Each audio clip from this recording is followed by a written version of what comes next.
as well. The red box on this aerial photograph indicates the study area, so to speak. The yellow diamond represents the location for the proposed interchange that we've been working on at 85th and I29. As far as a project overview, I wanted to give you a high-level overview, but at the same time talk about some significant milestones that we have met over the last probably 18 months. As most of you know, I think you've been aware of the fact that the I29 corridor study has been going on for quite some time. In fact, in probably 2008, 2009, the interchange or a potential interchange at 85th Street was identified and was studied as part of that corridor study overall. For a lot of different reasons, it did not move forward at that time. Primarily, I think, because Federal Highway changed their focus as far as what they utilize as criteria to justify interchanges to be constructed.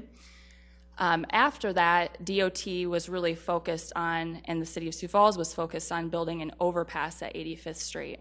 And when that was put into a schedule for 2016, the landowners met in October of 2013 to talk about, okay, this is our opportunity to try to do something different here and to actually construct an interchange as opposed to having an overpass constructed and then a 57th Street or a 49th Street to occur again, where there's no incentive after the property is already developed to go back and put in a full-blown interchange, at least an economic incentive to do that. And we all agreed as landowners and others in that meeting that that's not what we wanted to see happen. And so we tried to come up with a schedule of events or a strategy, if you will, on how we could, go about seeing an interchange actually constructed. The first step we felt in that process was to meet with the governor and his team, including Secretary Berquist. And we did that in February of 2014. That meeting included a number of different landowners and representation from the city of T as well as Lincoln County Commission. We met with the governor and his team, and essentially our plan was to talk about the regional importance of this project and how it impacted not only one community or one county, but actually several local governments. So if you think about this, it really impacts Lincoln County, obviously, Delapre Township, along with the city of Sioux Falls, the city of T, the city of Harrisburg, and 2 different school districts. So the importance that it has overall on this region is pretty impactful. Also, along with that, one of the things that we wanted to make sure that the governor and his team knew was that we were committed as a group to finding an alternative solution to funding the construction of the interchange. We weren't going to them seeking $25 million to construct an interchange and coming out of DOT's budget, because we know that those funds are limited, and we know that they have a priority list no different than the city of Sioux Falls has within their capital improvement program. And that was the commitment that we made to the governor and his team on that day. And essentially what we said is, we're looking for your support. We don't have all the answers now, but what we want to leave here with is a level of support that you'll help us through this process if we come back to you with a means of funding the interchange without using the typical funding scenario.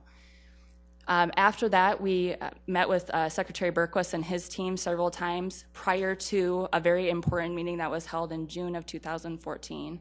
And that was with Federal Highway staff, specifically with Federal Highway Administrator Virginia Sue and her team. Secretary Berquist and his staff was there, along with Lincoln County Commission again, and several landowners. And the importance of that meeting was that in the past, we haven't necessarily been able to get all of the necessary parties on board to support this effort. And what we found after that meeting was not only did we have the state of South Dakota's support for this, but we also had Federal Highway's support. And I think in part because we were, again, approaching it in a little bit different way, public-private partnership, as opposed to just coming and asking for assistance and specifically financial assistance. One of the main comments that came out of that meeting that made us feel really good about moving forward and taking on some additional risk as a landowners group was that Federal Highway Administrator Sue stated that the decision for moving this project forward, the interchange, would be made at her level, at the state level, as opposed to being made in Washington, D.C., which is not representative of how those decisions have been made in the past. So we felt very confident as a landowners group of then moving forward and taking on the responsibility of entering into a contract with Short Elliott Hendrickson, or SEH Engineering, to do or to start the engineering process in order to get this moving forward in a more meaningful manner. Prior to us doing that, however, in the fall of 2014, November specifically, Lincoln County came to the table in a very progressive and meaningful way as well. And they voted unanimously to support an MOU that essentially committed them to paying for $15 million of the interchange itself. And we'll talk a little bit more about what the overall project cost here is in a minute. But that was very impactful for the landowners, and I think impactful for the state at that point and Federal Highway as well. Following that, the landowners funded the first of the engineering studies that were required to be done, and that's called the Methods and Assumption Report. That was funded by the landowners, and then actually just after the beginning of the year, the landowners also funded the Interchange Justification Report, which is really the first report that is required by Federal Highway in order to move forward with the construction of an interchange. And once that report is completed, which we're assuming will be in February or March of 2016, we'll know a lot more about the details that are going to be required by Federal Highway as far as additional infrastructure needed to support the interchange itself. One other action that has been taken, which you'll get to see the results of here shortly, is that in June of 2015, the landowners funded also a master plan study for this entire area, or for a portion of the area, I should say. And that has really helped us sit down as a group and talk about or talk through what we envision this area to look like, because we want to make sure that we're placing enough emphasis on, how it's going to interact with the local infrastructure, and that we're not going to be negatively impacting any of our existing infrastructure as well. So as far as the estimate of the overall project goes, here's just a broad overview of what we're thinking. This is assumption-based. We have a total sources of funds. We're assuming that the project will be a total of $25.3 million. That is a swag, just because we don't know what the final design of the interchange will be, and we won't know that. Might have went black there. We won't probably know that until we're done with the IJR and before we enter into the design process for the interchange itself. So for that $25.3 million, again, Lincoln County has committed to supporting $15 million of that. I do have a little bit of an error here, and I apologize for that, but underneath that I have the South Dakota Department of Transportation funding $6 million. That's actually a shared project between the City of Sioux Falls and DOT, and that is specific to the overpass piece of this project. Underneath that I have special assessment for the landowners of $4 million. That is their commitment to constructing the interchange. And then I also have listed a cash contribution from the landowners of $300,000, and that's specifically for those various studies that I referenced that are needed by Federal Highway to support and justify the interchange itself. Okay, regional impact. This is the fun part where you get to see all the pretty pictures, but I'm really excited about this, and I hope that you are as well, because I can't think of another project that we've seen in this region where we've had an opportunity to master plan out this large of an area. So the area that you'll see represented in front of you is roughly 1,200 acres, give or take, and it has a variety of different uses that are being proposed. But here's just kind of an overall bird's eye view of what we're envisioning to see happen at this interchange. And the importance of this is if you drive out to this interchange now, or proposed interchange location now, a lot of this area is not developed.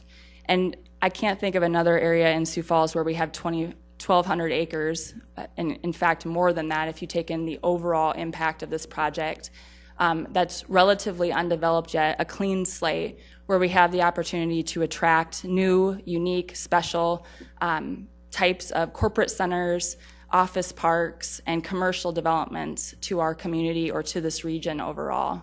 And that's really what we're trying to do here, is create something special for our entire region and something that we've not necessarily seen before. The types of national tenants that are being courted, if you will, for this area are new to our region. They're unlike what we have currently in Sioux Falls.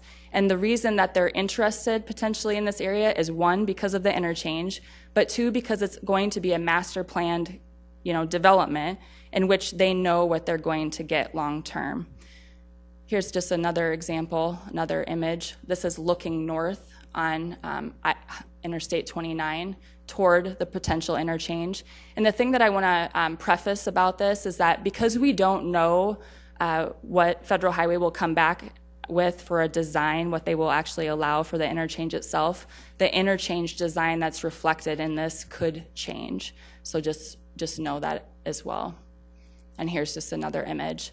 This is more of the corporate center overview, office park overview. But these are the types of things that the landowners are placing a lot of financial emphasis in already, so that we can have something marketable to share with large groups that are looking at opportunities in our area before the interchange is actually even built.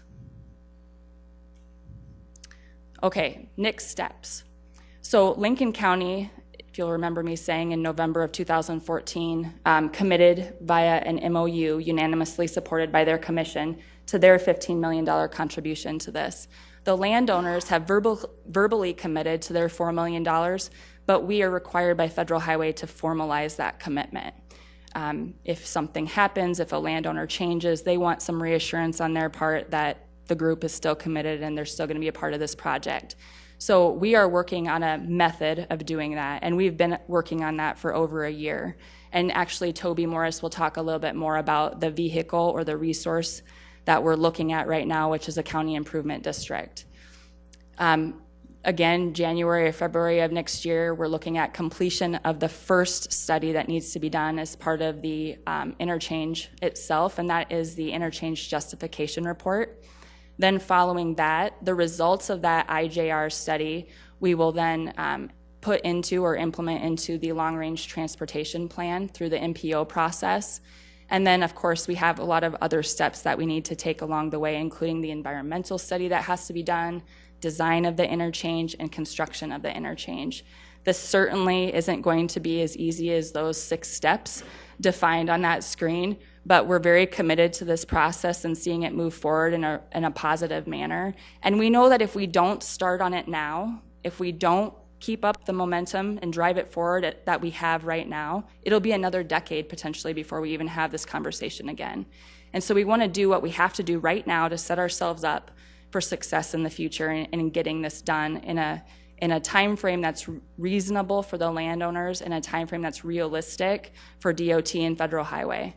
And really, that's what we're focused on more than anything, is trying to make sure that we meet the requirements of Federal Highway. Because in the past, we haven't necessarily had them on board to the extent that we have them on board right now. So we're being very diligent about making sure that we cross our T's, dot our I's, and make sure that we meet all of the requirements that they have. All right, so with that, if you have any questions for me, I'd be more than happy to answer them. Otherwise, I'm going to invite Rich Cutler, who's also a landowner representative, up to speak to you about the commitment from the landowners, and then you'll hear from a couple of other individuals before we open it up for further questions. I think we'll just move along with the next speakers and then save questions as we go. I know administration would like a few minutes as well. Well, I want to thank you for inviting us today and having this opportunity to present regarding the proposed exchange. And I just would like everyone in the audience who has some ownership interest in land in that area to just raise your hand so you can see how many people are represented. Mr. Cutler, will you, for the record, just state your name again? I'm sorry. It's Richard Cutler. And I would like to just go back in history a little bit. I happened to come to Sioux Falls in 1970, and I joined the firm of Davenport, Evans, Hurwitz, and Smith. And at that time, Sioux Falls had 70,000 people. And the highway, 41st Street west of O'Gorman was gravel. There was the bridge there, and there was the exchange. The exchange had been built when Interstate 29 was built. And Mr. Hurwitz was actively acquiring the land for the Bucksbaum brothers out of Des Moines to build the General Growth Mall, the Empire Mall as we know it today. So that land was being acquired, and we were watching that all starting to evolve. And just think back what has happened to Sioux Falls as a result of the Empire Mall. And then a few years after that, I thought that the land north of 41st Street wouldn't be developed because it was low, but people were successful in getting an exchange at 26th Street. And so that whole area now is the retail center of Sioux Falls and probably generates, I'm just guessing, at least a third, if not more, of the retail sales tax for our city. And now, then came 49th Street, overpass. 57th Street, another section line, overpass, no exchange. Then we talked about 69th Street, became virtually impossible. Now we have 85th Street. This is the opportunity. This is the last opportunity in Sioux Falls to have an exchange in the south and take advantage of the next retail center, because 41st Street and the Empire Mall area is full, as is the area north of 41st Street, surrounded by 26th Street. Those areas are full. There isn't any place for the next big box that wants to come, and there's lots of them that have shown interest in our community. So 85th Street, and the other amazing thing about 85th Street is if you look at all the other areas, it is an area that is basically virgin. There's very little development. The landowners have held the property with the idea there would be an exchange, and therefore this would be the retail development in the south end of Sioux Falls. So that's been always the idea for that area, and yes, we're proud of the fact that we've come forward to help support this project to make it a reality for the city. And by the way, this maybe isn't really fair, but I want to just help give you this factoid, maybe at least in my mind. In 1970, Sioux Falls had 70,000 people. Sioux City happened to have 85,000 people. We, Sioux Falls, proceeded with the General Growth Mall. Shortly after Sioux Falls approved the mall and it was built, Sioux City had the opportunity to do the same, and they rejected the mall, and they actually got their Yonkers to build a new store downtown. And today, and I'm not saying it's all due because of the Empire Mall, but I think the Empire Mall and that retail area had a significant impact on what happened in Sioux Falls. We now have 165,000 people, and Sioux City in the 2010 census actually has 82,000 people. So I think the fact that we've moved ahead in that kind of progress was pretty significant as to what's happened in our community. And now we have another opportunity at 85th Street, which I think actually has more land than was at the 41st Street in the Empire Mall area. There's more acres, and there's more opportunity, and it's the last piece in Sioux Falls on the south side. And that's where, unfortunately, all the big boxes at this point want to be. Now, we're obviously going to get them in other parts of town too, but we have to go where they want to be. And I think you can talk to the people that go to these national conventions, and they're going to tell you the people that are interested in coming are the big boxes. It's not, the malls, the enclosed malls are kind of passé a little bit. It's the big boxes, and it's a new kind of development. More friendly. And we missed the opportunity. In 49th Street, 57th Street, you can go there, you know it, and it didn't happen. 85th Street is this opportunity that we think is very exciting for the community. It has the opportunity of being a significant retail center with a lot of other development, as you've seen here. So we appreciate you giving us this opportunity to tell you of this plan. And we hope that you'll find it exciting as we do. Thank you. Thank you for your time. Welcome, Commissioner Schmidt. Thank you. You want me to state my name? You better. Jim Schmidt, Lincoln County Commissioner. And as Eric has mentioned, I'm pleased to have my fellow Commissioner David Gillespie with me and one of our mayors, Mayor Boland from the city of Harrisburg. John Lawler, who is from T, was unable to make it.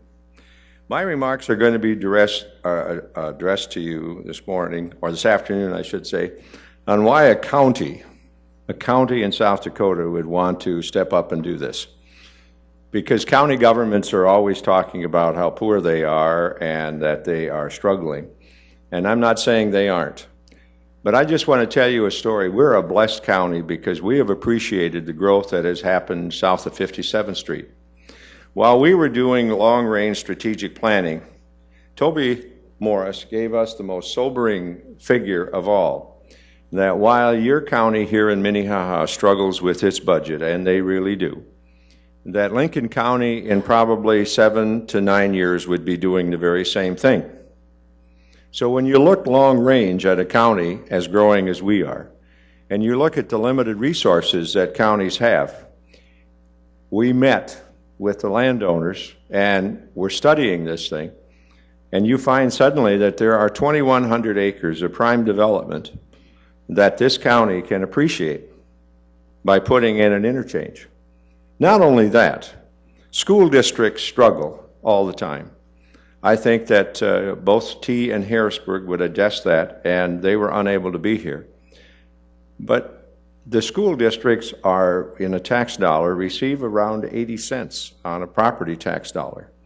So what this does for 2 school districts is immense. What this will do for 2 communities, I think Mayor Boland would say that one of the things that they struggle with is getting enough sales tax dollars. By having an interchange like this, by having the growth that goes on like this, is astronomical and beneficial to everybody, and I could use it just makes all kinds of sense for everybody. But I want to mention a couple of other things. There is this tendency to always want to wait and be careful and be slow and drag things out. Well, we're on a fast track, and we're on a fast track for 2 reasons.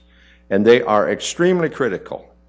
When someone says that we should wait and we should slow things down, that doesn't make sense because Secretary Berquist has a fund of money that is available for all counties to use for the very same thing that we're doing. And this fund of money is at 0 interest. And if you don't think there are other counties located in this state that have their carnivore eyes on that $30 million, you're kidding. We happen to be there. We carved out 15. And we have to make sure that that 15 stays within our grasp, because if you look at Brown County, you look at Brookings County, you look at other places, they are watching very closely. The other thing that's one issue. The other issue is this.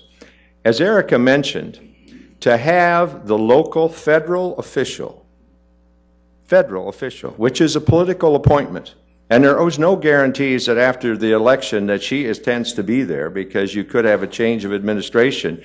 And if you lose that, then you go back to Washington, and you know as well as I do, when things go back to Washington, things have a way of, they're like molasses in January. I mean, it gets slow. We have this opportunity, this golden opportunity for 2 reasons. A, we've got them funding from the county. And this is a county-funded thing. And I'm pretty damn emphatic about this, that we're going to make this happen on our timeline. And the second thing is that Secretary Berquist has been a tremendous person to work with and to help the county. Now, I want to mention one other thing. The county is committed to try and use whatever means possible to help develop the infrastructure. I just returned from NACO, the National Association of County Officials, and by the way, I want a public record, I paid for this shirt. The taxpayers of Lincoln County didn't pay for this. Anyway, I chair a committee on economic development and housing, and I gave a breakout session on what we intend to do for infrastructure, which is the County Improvement District, and how that County Improvement District can be the catalyst, can be the funding source to get the infrastructure that is needed to propel this thing forward. It had a great deal of interest. I mean, I was surprised at the number of commissioners afterwards that we talked to. And the other thing that's unique about this, we're plowing new ground here, and that is where you have private people putting money up, you have the state put money up, and you have a county doing. And I think this is the first time in the history of this state that you've had something like this. And I'm very proud of ourselves. I'm very proud of my commissioners, and I'm very proud of the fact that we're able to participate in this. And I want to share, Lincoln County is a pretty conservative county, and when the word got out that the commission passed that they were going to pass 15 million, I expected the phone to ring and hear from people that would say, what in the world are you doing? You know, the fact that we got phone calls saying it was a wise decision. You're looking towards the future. So we're committed, and we want this done, and I thank you for the opportunity to address you this afternoon. Thank you, Commissioner. Thank you for your comments.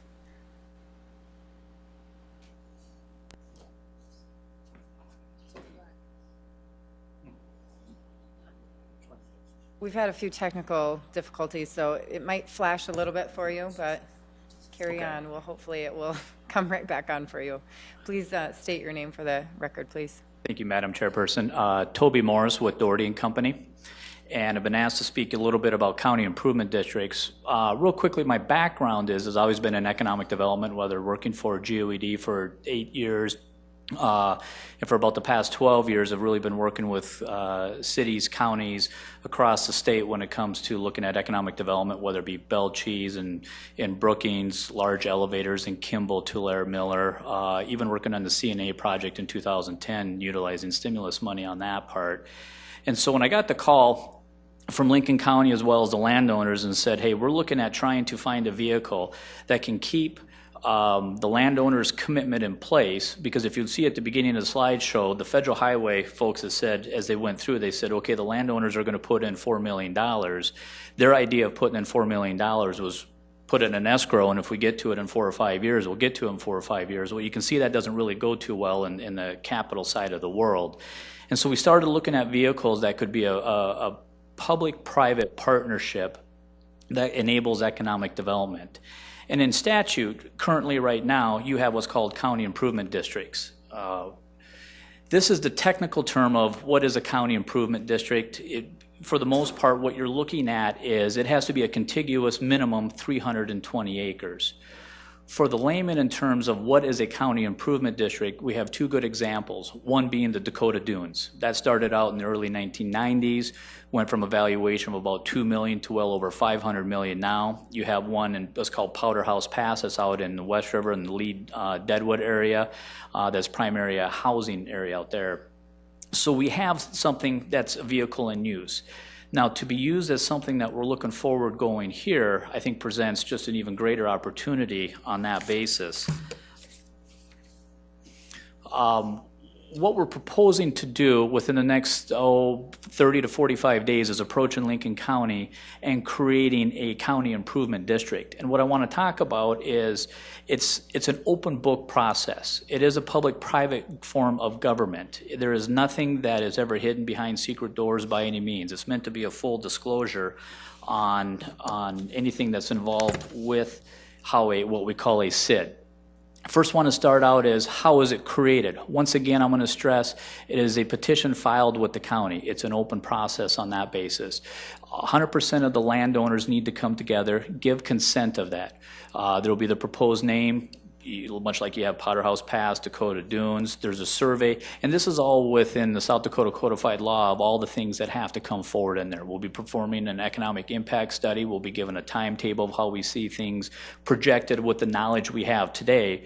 But as we know, when it comes to the development, it can be an ever-moving, it can be like shadow boxing sometimes too. Bumps in the road happen, but as long as you keep going forward, that's the intent of with everything right now. The thing I have highlighted at the bottom, though, that I really want to stress, and I'll stress it more in the slides, is it's consistent with applicable, comprehensive, or effective local government plans. So what we don't have is a bunch of developers out there trying to do everything on the cheap, because that's not going to happen. You're going to have a state, local, and as well as federal oversight, because what we call the IGR, the justification report, is not going to be allowed by the feds if they want to go in and put a gravel road. As the water sewer hookups come up, it's not going to come into the city of Sioux Falls if it's not to adequate standards, your standards. And so everything has to be met to standards, because this is, again, once I say, a public-private form of government. Creating the district will involve setting a hearing date. From that, after the publication is done, you hold the hearing. At that time, then the county, Lincoln County, will go through and say all statements are true, the land site is sufficient, the benefits outweigh any adverse socioeconomic impact, and once again, this is right out of codified law. And then at that point, the county approves the districts and appoints the board members. Now, this is critical in itself because there will be a board that it says consists of 5 to 7 members. The county appoints 2 members, one from the county, one from a city at that point, and then there's also the landowners that sit on there. The county improvement district, like a Dakota Dunes, is governed by this board for the first 10 years, and then the elections happen. That is, if it doesn't dissolve at that time, and I'll cover on that in a second here. But it's really set up, once I said, not to be not to be a long-term government, but what I'm going to call it as a catalyst to spark this development to meet the short-term timeline that we're on at this point. So as the city of Sioux Falls wants to come in and annex it at a later date within your time period, it can happen. What we can't have right now is we cannot lose the momentum between the state and the federal at this point, because it could be another decade down the road before anything like that could happen. So why would you want to be a CID? And there's some special powers within a CID, much like a government. As the landowner state, they want to special assess themselves $4 million.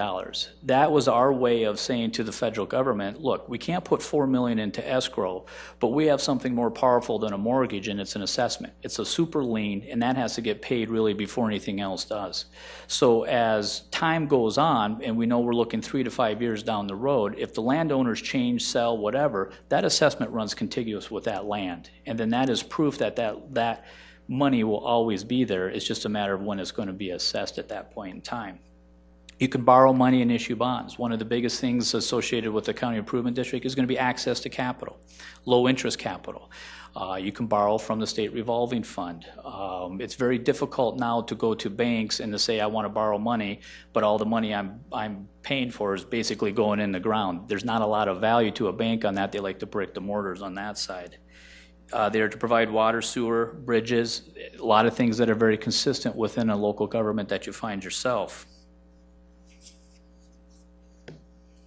Potential revenue streams, much again like the city of Sioux Falls or the city of T would have, is water revenues. Perhaps the CID collects the water and then does a joint power agreement with the city of Sioux Falls. There's a lot of different mechanisms that can be used, but until you can borrow any money to put the infrastructure in, and you have to have infrastructure before the development will come, what it does is it allows the cities not to have to change direction of where you're currently in, but allows the CID to take that on, to encumber that debt, and to keep the time and the momentum moving forward.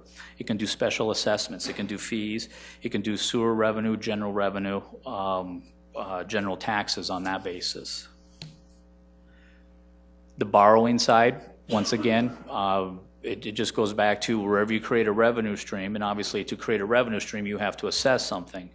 And at that point in time, you can then borrow the money and put in the infrastructure going forward. To sum it up, what it really is a CID will formalize and legalize the developer's commitment to make this process happen. We cannot lose any kind of momentum. We cannot lose one portion of as we go forward. And we have so many, I don't want to call it hurdles, but we have so many distances to go to keep this moving. And this is where we see how a CID can be that vehicle to go. Ultimately, what we see, this is, I'm going to go to the last slide here, is a CID can expand or contract as time goes on. So as the Sioux Falls goes south and it's ready to prepare to annex that in, you almost have a self-made community at that point in time. You would just work with the CID board to figure out what portions you would want to annex in at that time. As T comes further from the west to the east, they could annex that in, and it's not forcing a city to completely rearrange their CIP plan, but rather it's allowing what I would call planned growth, planned expenditures to allow that to happen. You see, the CID, the debt's really going to go on the back of the developers. They're the ones that are assessing themselves. And for lack of a better word, it becomes an off-balance sheet transaction for Sioux Falls because you don't have to assess or you don't have to take on that debt. Rather, you can move into it when you feel comfortable at that time, when the CID board feels comfortable at that time. The other thing in here, too, that I really want to stress is they have to adhere to all government standards, water, sewer, road. It's simple. If they do not put in the correct infrastructure, you don't allow them to hook up. And then what do they have? They have a stranded asset, which is not good for them, and they have the debt, and we all know where that's going to end up at that point in time. And so I covered this a little quickly, but this is what we see as the vehicle moving forward that we plan on approaching Lincoln County with for their formal approval within the next 30 to 45 days through the process that I explained earlier.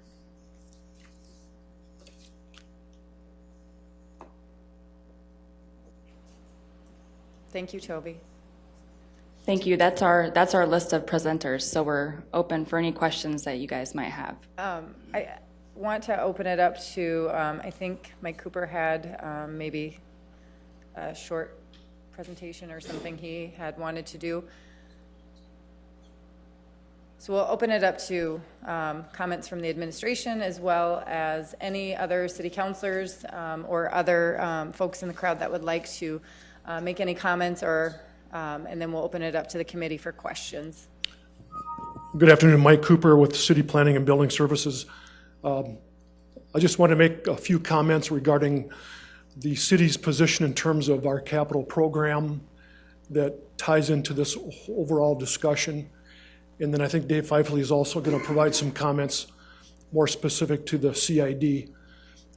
Just in terms of background, there's a reason historically why the 57th Street alignment didn't become an interchange. There's a federal requirement that they have to be a mile apart, and there's that distance between 41st and 57th is what we call a short mile, but that's going back in time too much. So, but let me start out by saying that the city's position is that we are very much in support of an interchange at 85th and I29.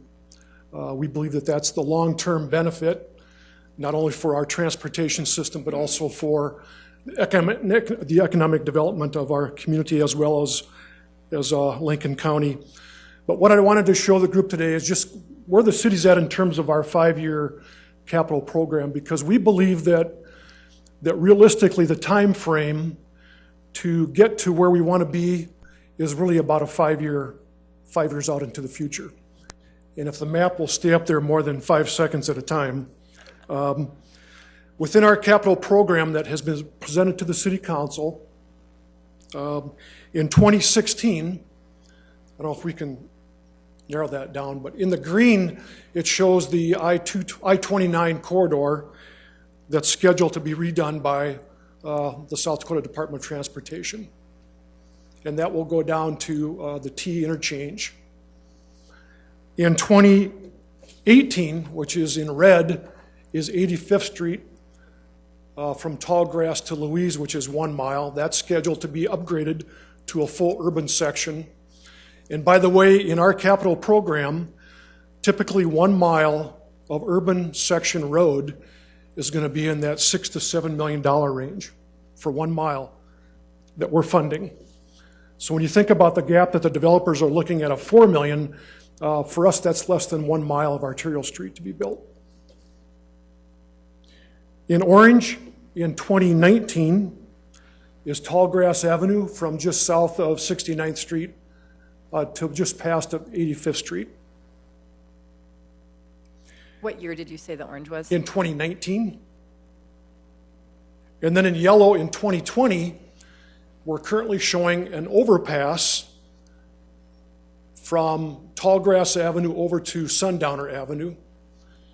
And then Sundowner Avenue north of 85th Street, just north of 69th Street, would also be done in 2020.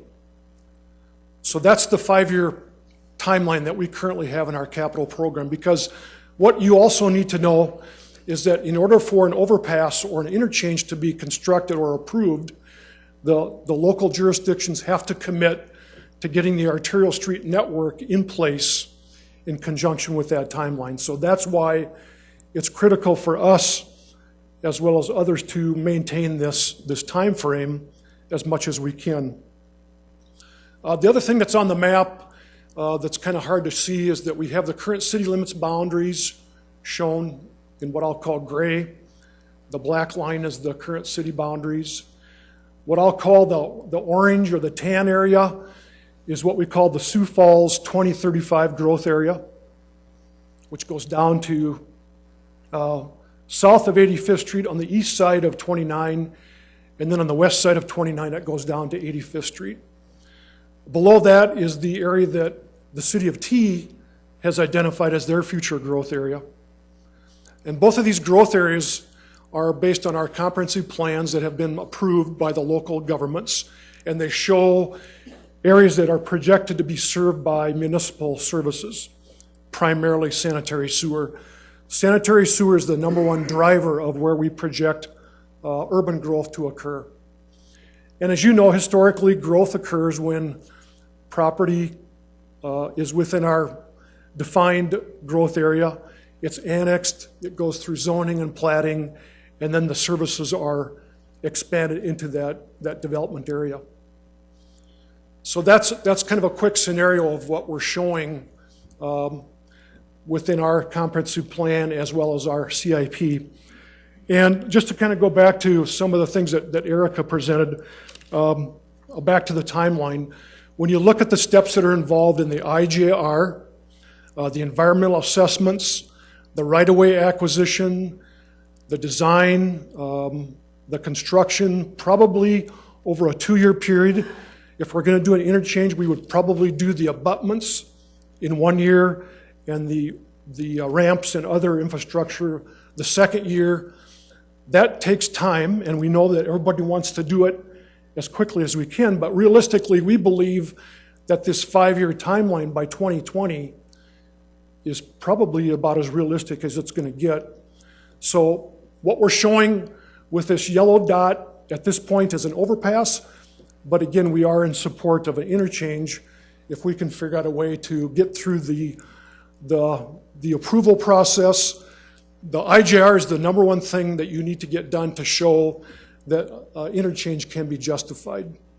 And then the environmental assessment follows on that. So that's kind of where we're at in terms of our overall presentation that we wanted everybody to see in terms of our construction and other infrastructure network for the southwest area of Sioux Falls and our partners with the city of T. So then I think, Dave, did you want to follow up with that? And I'll be around for questions as well. Thank you. Thank you, Mr. Cooper. Welcome. Madam Chair, thank you. Dave Fifley with the City Attorney's Office. I thank Toby Morris. I think he did a very articulate and eloquent job in describing what the Community Improvement District is, and I really don't have a lot to add to that. Essentially, to boil it down, it's creating another local unit of government, and as Toby outlined, it creates a number of powers, borrowing authority, et cetera, for another government to take hold and to form at this interchange place. In particular, there's certainly the power to borrow money and issue bonds like a municipality or a county. Certainly, we look at Dakota Dunes in terms of what types of services that community improvement districts or SIDs are providing. According to their website, as of yesterday, they're maintaining streets, parkways, and boulevards with local property tax dollars. They're doing storm sewer collection and parks and public safety. They're also providing treated water and collecting and disposing of sanitary sewer water. And I believe they are doing the sanitary sewage is being collected and transferred to the city of Sioux City for further treatment. So just by way of example, I think Mike went through kind of what our comprehensive plan is. What needs to be noted is we have a joint jurisdictional ordinances with Lincoln County. And in particular, they identify this particular area as a projected growth area, both for the city of T and also for the city of Sioux Falls.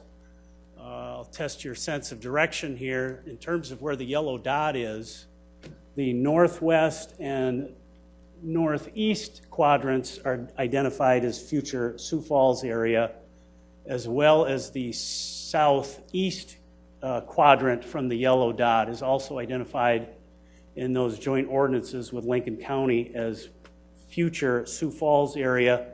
And then the southwest section is identified as future T area or growth area in terms of keeping it together. Now, in terms of a CID's creation, Toby did a very good job of explaining how that occurs. It's a petition before the Lincoln County Commission, and they have to identify all those issues, including, and he even highlighted and bolded the fact that it needs to be consistent with any comprehensive plan of any local governments. And under state statute, that's defined as both Lincoln County as well as any municipalities in the area, which would be the city of T as well as the city of Sioux Falls. As far as a eventual dissolution of the CID after its utility has been expired, the statutes on CID do point out that any debts of the CID before it can be terminated need to be paid or assumed by someone prior to the CID being terminated. So that's just a detail to keep in mind. But as Mike said, certainly the city is excited about this project, and we want to see it go forward as well. It would be a wonderful boom for the entire region. So we're here to answer any questions you may have. Thank you, Mr. Pipely. Anybody else in the audience have comments, questions? Then we'll turn it over to council for additional comments. Anyone? Anyone? Oh, go ahead. Please state your name for the record. My name's Kevin Nyberg, 330 West 41st Street. I am not part of the landowners group. I'm an independent business person, and I have, at this point, already have committed and taken the risk and purchased property at 86th and Louise. When looking at this map and thinking of the potential of the interchange, if you look at the growth of Southwest Sioux Falls, where we want to be located and want to invest into property, a new building, it makes sense that the interchange be built relatively quick and without a missed opportunity, as Commissioner Schmidt talked about. If the growth is in the Southwest, that interchange for me and my investment in the community is huge. And I would love to have you entertain support for this interchange, because for the future of our business, it's critical. And I think you need to know that our company has been visionary over the years, and 41st in Minnesota at the time of the commitment in 1969 was a gravel road. And my dad was the first one to commit for retail property on 41st Street. The next location, 10th and Sycamore. Dolly Farm didn't exist when we built our building at 10th and Sycamore. 41st and Sertoma. 2,000 homes since then, I believe, have been built since we built our location at 41st and Sertoma. I'm proud to be visionary, and we bought this property at 86th and Louise thinking, knowing that this is the future of where Sioux Falls is going to go. The interchange is incredibly important to us, and I want to leave you with one more thing, that the people I run into on a daily basis in our organization, I got to be honest with you, between 3 and 4 a day say, when are you going to build that new store at 86th, 85th and Louise? So the time is now. The property, the area is ripe. My concern is that we do not lose out on the opportunity of the state and the county supporting this interchange. Thank you. Thank you for your comments, Mr. Nyberg. Anyone else in the audience? I'll turn it over to council. Any questions, comments? Councilor Erpenbach? Thank you. Thanks, all of you. This is pretty exciting for us for a committee meeting. Wow. This is big stuff. Thanks, guys. Question for, and I guess I don't know, Erica, you presented this, but maybe it's a city question. There's the $6 million, and if we look at the map that's currently up there, and it's holding still, thankfully. If we look at the 2020 yellow line where the yellow dot is, the 85th Street, and that's when we build the interchange. That $6 million that is planned or projected for building that interchange is split between the city and the state, correct? I'm just getting head nods. Nobody's coming to the podium. Come on, help me out here, guys. Is that a line item now? Is that something we're committed to for sure? Or is that, as we were talking earlier about other stuff, it's a hope? No, this is based on our 5-year capital program, and so we are committed. In this case, it's showing an overpass. The estimated cost at this point is $6 million. It's an estimate, and so the city and the state would share that 50-50. As you know, to build an interchange, you still have to have an overpass, so that would still be part of the overall project cost of doing an interchange. And the ramps would be, in addition, I think what we're using is roughly a $25 million cost versus a $6 million cost. Okay, so Roughly. if I might, Madam Chair, it's the way we look at our CIPs, our capital improvement plans in the city of Sioux Falls, we look at them over a 5-year period. And this year, the city council will vote to essentially codify and appropriate for 2016 only, correct? It's a 5-year, But yes. The CIP is adopted for the 5-year program. The operating budget is just for 2016. Right, but the CIP plan changes those other 4 years. We vote on 2016. Those other 4 years are wiggle room. Well, we try to plan ahead as best we can with everybody. So yeah, We try. there's room for change in the future, and that happens. And so my question then is, I mean, I look at the green line. The state is going to be in that area in 2016 anyway. If that 4-year time period is really placeholders, why can't we wiggle those around?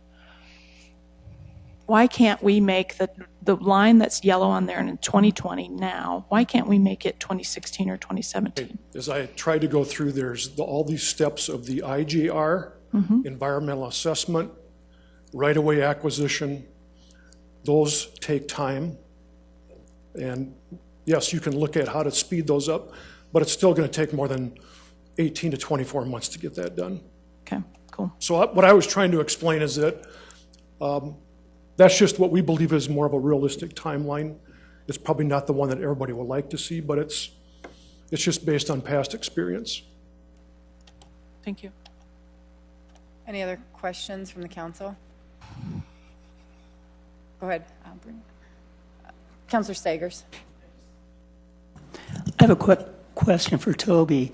You mentioned Dakota Dunes being a CID. It's not a CID anymore, is it? No, it currently is still a CID. It is. And that was started by Mid-America Energy. So it's been a CID for a very, very long time now. On that one, yes, it has been. Now, each one can take on their own direction in the future that they want to go, but I think it would be fair to say without committing the landowners, it's not their preference to be in the form of government over a period of time, but rather develop it and then let a city do what they do. Okay, and we're planning for our CID to be, it's again, 6 years? Pardon on the question? Yeah. This one, the CID, we were planning for how many years? Well, the CID what I would envision as more as a catalyst to spark the development to get it going, to build out the infrastructure. And then as Mr. Feifley pointed out, as the city annexes that in, they may take a portion of that debt that goes particular with whatever portion it is. So it could go 4 years, it could go 10 years, it could go 15 years. It's really going to be a matter of when the city would feel comfortable wanting to annex that in. It'd be much quicker, obviously, for you than it will be for T to come over, but at the same time allow it to do that planned growth and expenditures on your side. So we really don't know for sure when it comes to how long this might last. It's pretty flexible. Is that fair to say? It is. It's very flexible. Thank you. Thank you. Any other questions? Otherwise, I have a couple. Erica, I have a question for you, if you don't mind. It was presented earlier, Mr. Cooper presented a timetable. Tell me how that would impact your vision of your group or how that could work together potentially. Yep. No, I'm glad that we were able to address timing because it is of the utmost importance on this project, as you've heard from each of the presenters from the project today. The thing that concerns me is that none of this is locked in. So we had, discussions early in 2013, and those discussions were driven because the overpass was scheduled for 2016. As of a week ago, it was scheduled for 2018, and now today, per this presentation, the overpass is scheduled for 2020. So my concern is that we have all this momentum moving forward, but yet we have no commitments as far as, when this is actually going to be done. And that is why we have been looking all along as a landowners group and from Lincoln County's perspective at other ways that we can help support this ancillary infrastructure for the interchange. We certainly understand that we can't build an interchange connected to a section line gravel road. And that is why we've been looking at other means, just like we did for the interchange itself, of ways of helping to fund that infrastructure, because we don't want to place the burden on any local government's back. So we've been looking at, what are our resources? What are the tools that we can use that are creative, out of the box? And no SIDs have not been done many times in the past. In fact, only twice in the state of South Dakota. Is it a flexible tool? Absolutely. But that's the beauty of it, is because there are a lot of unknowns associated with this project. And what we do know, though, is that it allows us, one, the means of fiscally constraining the private landowner's commitment to the project per federal highway requirement, and it also allows us as landowners and as a SID board, potentially, to help with that ancillary infrastructure development so that the city of Sioux Falls and the city of T and Lincoln County, even for that matter, doesn't have to necessarily come up with all of those funds themselves. And we certainly don't have all the answers to this yet. But what we do want to do is we want to get everyone on board with the vision for what we anticipate this area to look like. And I think that hearing the city's support for the vision that we've presented today and the support for the interchange, that's been fantastic. So now what we want to look for are solutions and means of getting this done. We know that there are going to be roadblocks. I'm sure that there will be more than we can anticipate at this point. But what we want to do is try to find solutions to those proactively and try to address this within a time frame that is committed to in a reasonable manner. Thank you. Just a couple more. You just mentioned the state's commitment to doing an overpass there. That's 2018, wasn't it? It was 2018 as of today, correct.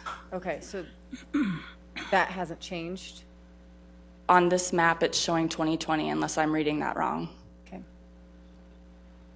That's my concern as well. I echo your concerns, as it was 2018, now we just kicked you back 2 years, potentially for even moving that along, I guess. My other question that I have, since you're here, I know others can answer this, but since you're the spokesperson for the landowners group, I'll just ask you. I know the answer, however, I just want, I guess, maybe to just throw it out there publicly. For a CID to have taxing authority, it would need to go to the legislature to give them taxing authority, correct? CIDs, from when they were put into legislation in 1989, do have property taxing authority already. But not sales tax? Correct. Right. Correct. I understand what Mr. Morris is saying with having that be a source of revenue until we, as a community, circle that up and take it in. We're also assuming the risk of all the infrastructure as well as any debt, but we also then gain the additional sales tax from any potential projects that are being built there at that time as well. I mean, so there's risk and benefit to that as well. Counselor? Did you talk on how the 229-29 interchange construction will either coincide or affect that overpass? I'll try. Okay. I have engineers here too that can probably address this better than I can, but my understanding is that DOT is doing improvements to the interchange, the 229-29 interchange in 2016, and that will essentially decrease the extent of that loop that's shown up there right now, which will allow for an interchange to be constructed at 85th Street. So that has to be done first before we even continue along with that 85th. So that may be one of the reasons why it has been moved down in the RCIP, correct? I can't state that either way for certain. All I will tell you is that in October of 2013, when we started these discussions, both of those projects were scheduled for 2016. The overpass at 85th Street, as well as the improvements to the 229-29 interchange. Counselor Stagers, I know you had your hand up a second as well. Yeah, if I could just ask a quick question about, I'm probably getting ahead of the game here, but the County Improvement District, it's going to have this board, a 5-member board. Is there going to be any charter for this quasi-government to protect? Can you answer that? Yeah. Charter? Yes, Hey, this is, because we're creating a government here and, specifying what this board can do and what the board can't do and protecting, citizen rights and things like that. Are we going to, I'm getting ahead. It'll of be at the game, probably. direction of the board in terms of, I guess, where they would expend any kind of capital expenditures and where they would go forth on that part. So, and when you talk about a taxing authority, you tax in order, I'm sorry, go ahead. Yeah, we're spending a lot of time talking about taxing, and that's very, very important.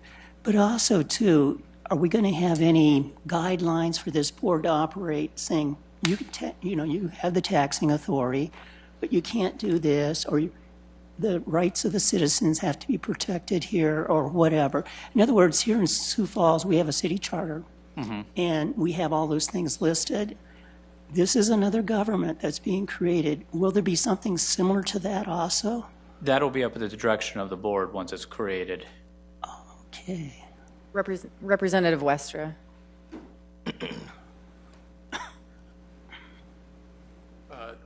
Good evening, State Representative Steve Westra, or Councilmember Stagers, to answer that question. It is already in statute in the state with regards to the CID. So the information I believe that you are looking for is already out there. Okay, thank you.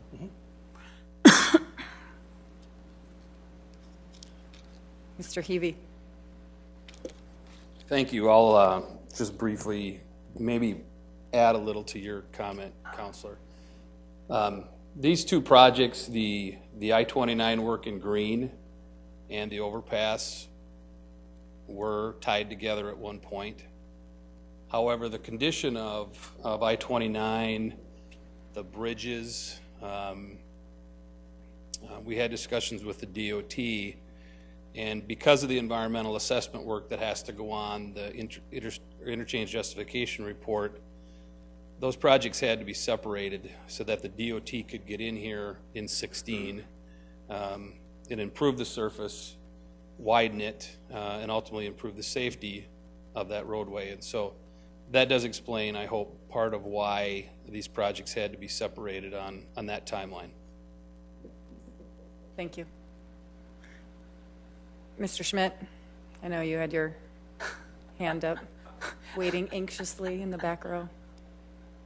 I'm not going to provide you with any great detail, but let's not lose sight of the vision of this whole thing. This is what I'm sitting here thinking, okay, I understand and I listen on a regular basis, and Commissioner Gillespie will testify that I get irritated sometimes because the devil is always in the detail.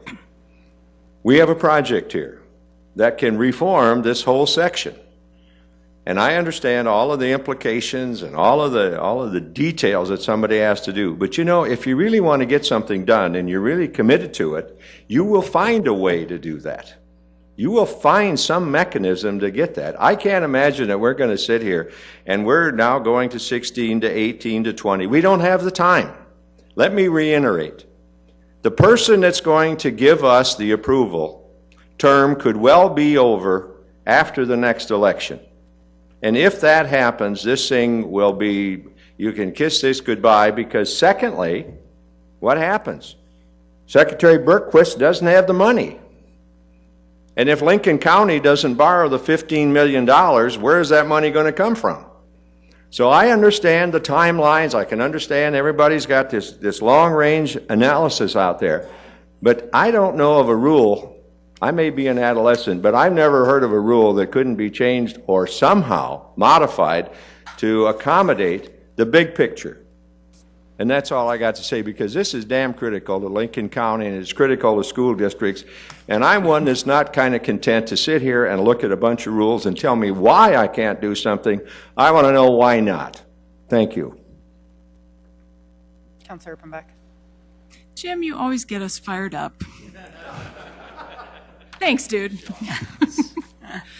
I second that emotion, and I'm frustrated pretty much to the nth degree at this point by our own lack of vision. We continue to talk about how Sioux Falls is a boom town, and we talk about how progressive we are and how we're the jet engine of the state economy, and yet we're afraid, or we're hesitant, or we're rule bound, that this one is scaring us off. And I guess I would ask council, what's our next step? We've heard from administration, and if I've read the rule books correctly, we get to set policy and we get to appropriate money as a city council. And I guess I'd challenge the city council to say, we're going to set some policy and we might appropriate some money.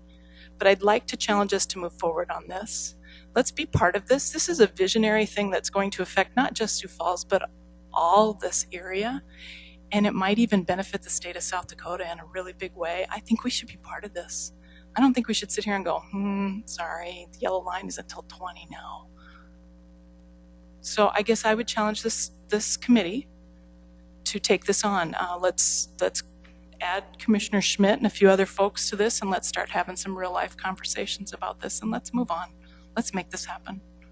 Thank you, Councilor Erpenbach. I would echo your same feelings. I think it speaks volumes that Secretary Berkowitz is here today in support of this project. We've taken something that was supposed to be just an overpass, and we've now gave the vision, not we.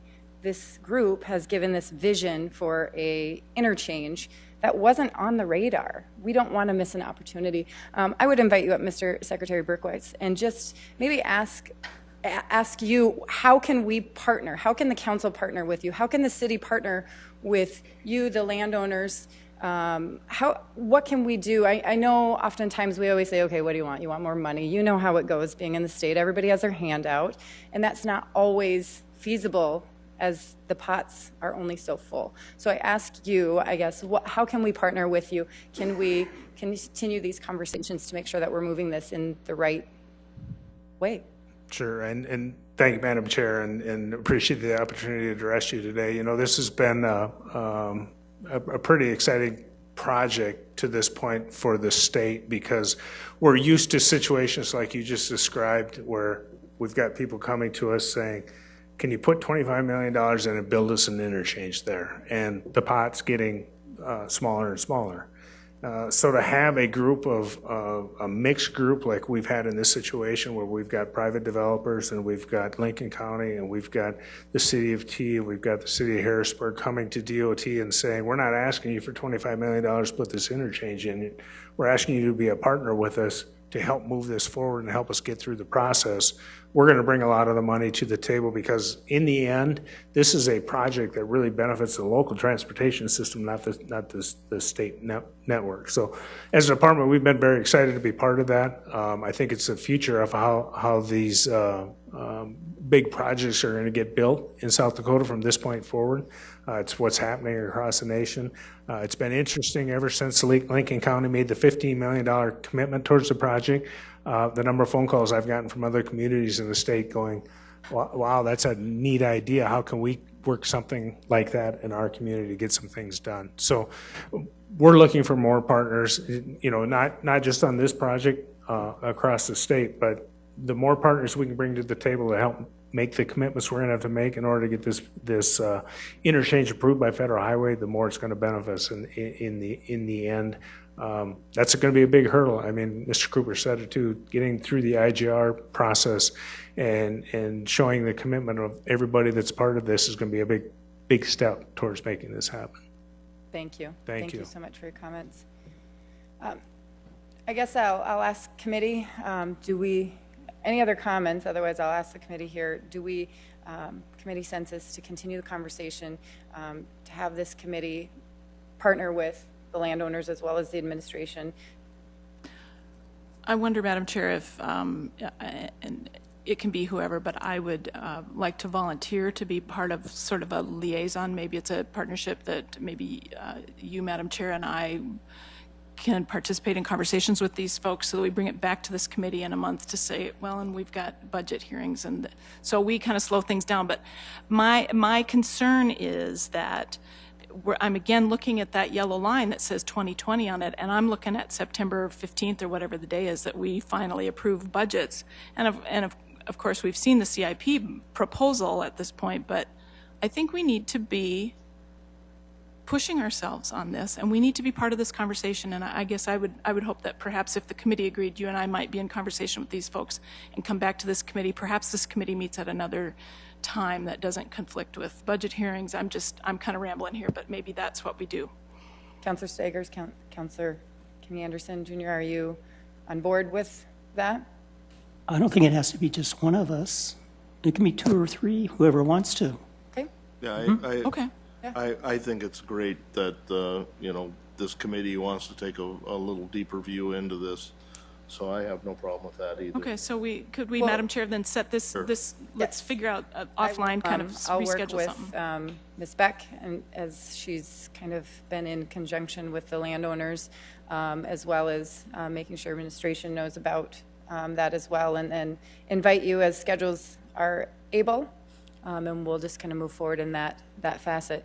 Go ahead. Could I ask you then, that I just kind of want to, I'm going to kind of dump this onto you, That's but okay. and if I'm you good can with that. kind of be our point person on Absolutely. this, that would I'd be happy be, to that be. would be really helpful. Yep, So I'd thank you, I be appreciate happy that to do service. that. I just really am so appreciative of everyone being here from the administration. The council stayed, our staff stayed, all the landowners, Secretary Berkowitz. I really thank you for being here.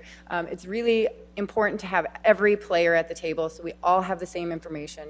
It's out there for everyone to hear as well, and I think that's just invaluable as we move forward. So thank you all for taking a good large chunk of time out of your schedule today. And with that, we will adjourn. Oh, sorry, open discussion, my bad. Stop, No, I didn't hit it.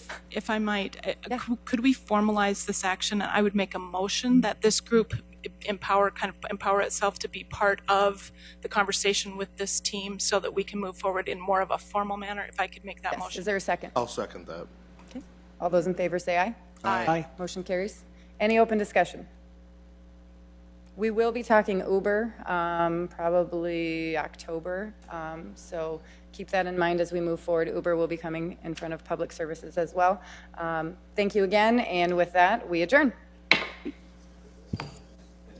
Great. That was from Jim, sorry.